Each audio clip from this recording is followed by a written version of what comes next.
Tuhan bersamamu. Inilah Injil suci menurut Santo Matius.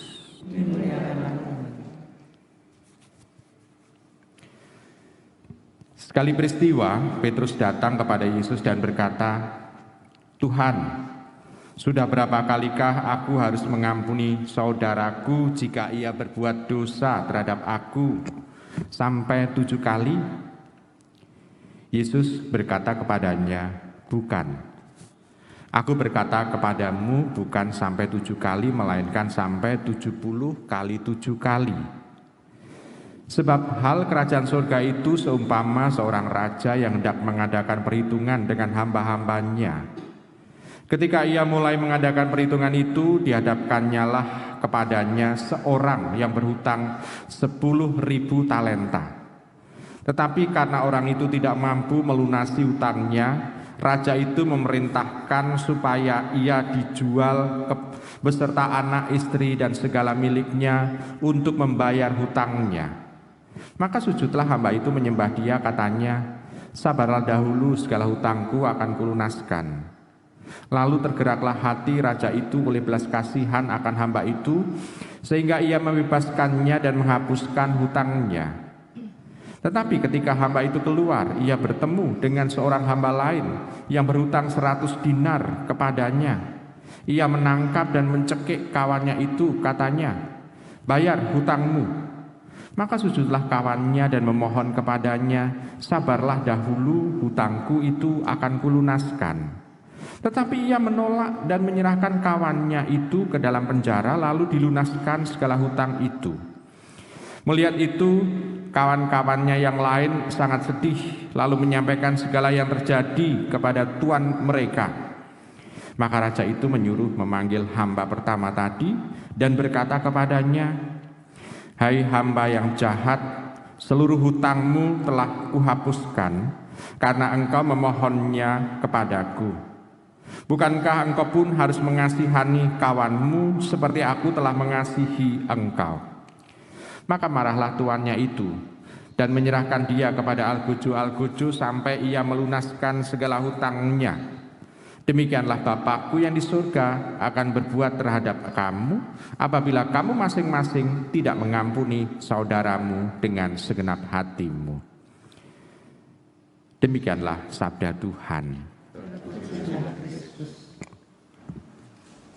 Ibu, Bapak, saudara-saudara terkasih dalam Tuhan, 15 ayat yang kita baca dan kita dengar tadi, di situ bisa memperlihatkan bagaimana usaha kita dalam mengampuni. Memang di sana Petrus bertanya, apakah harus 7 kali? Seolah-olah di sana pengampunan itu menjadi suatu prestasi tersendiri dari diri kita. Tetapi ternyata jawaban Tuhan Yesus justru mau mengatakan bahwa pengampunan itu harus kita lakukan demi pengampunan dari Tuhan untuk kita. Jadi sebetulnya mengampuni itu menjadi sesuatu keharusan dalam diri kita supaya kita mendapatkan pengampunan dari Tuhan.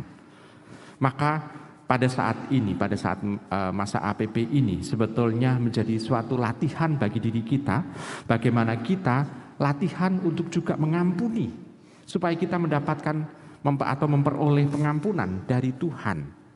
Jadi bukan sekedar prestasi, tapi Tuhan sebetulnya mau menunjukkan kepada kita bahwa pengampunan yang kita lakukan ini menjadi suatu proses dalam diri kita. Harus ada tanda-tandanya.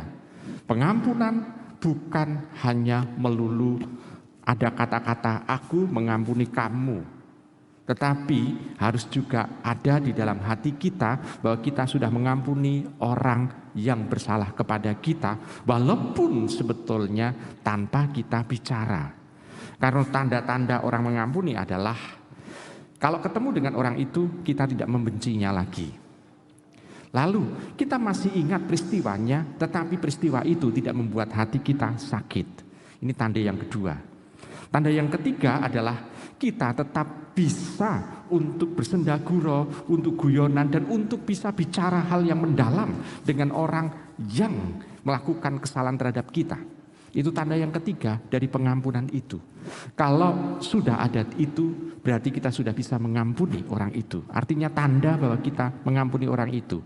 Sehingga pengampunan bukan pertama-tama adalah omongan terhadap diri kita gitu.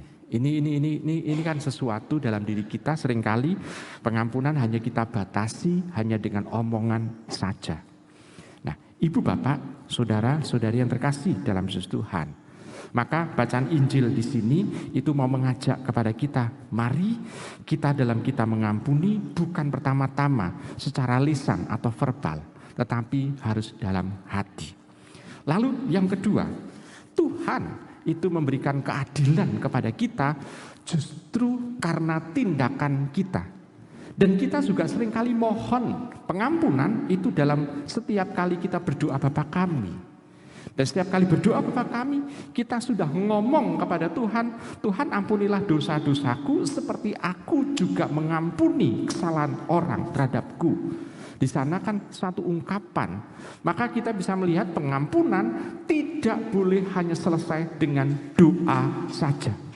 Tetapi betul harus kita praktekkan sampai itu di dalam hati kita. Nah, maka kita bisa melihat ibu, bapak, saudara-saudari yang terkasih dalam Yesus Tuhan. Di sana suatu ungkapan pengampunan harus menjadi milik kita.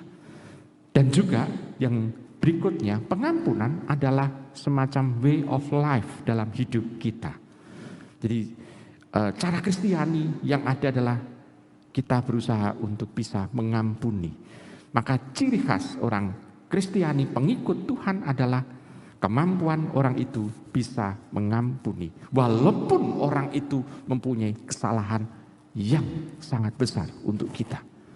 Karena ternyata pengampunan punya arti untuk diri kita sendiri.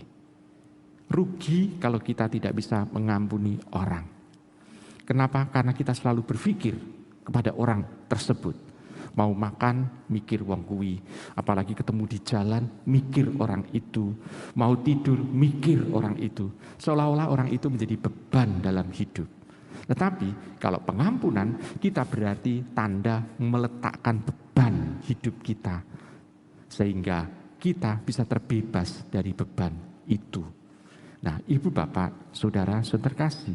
Maka pengampunan bukan berarti mau untuk mendukung orang itu yang telah bersalah kepada kita. Bukan. Tetapi demi supaya kita terbebas dari beban hidup. Maka mari kita pada semasa APP ini kita belajar lebih dalam lagi supaya kita bisa mengampuni orang lain terhadap kita supaya kita mendapatkan pengampunan dari Tuhan. Selamat merenungkan.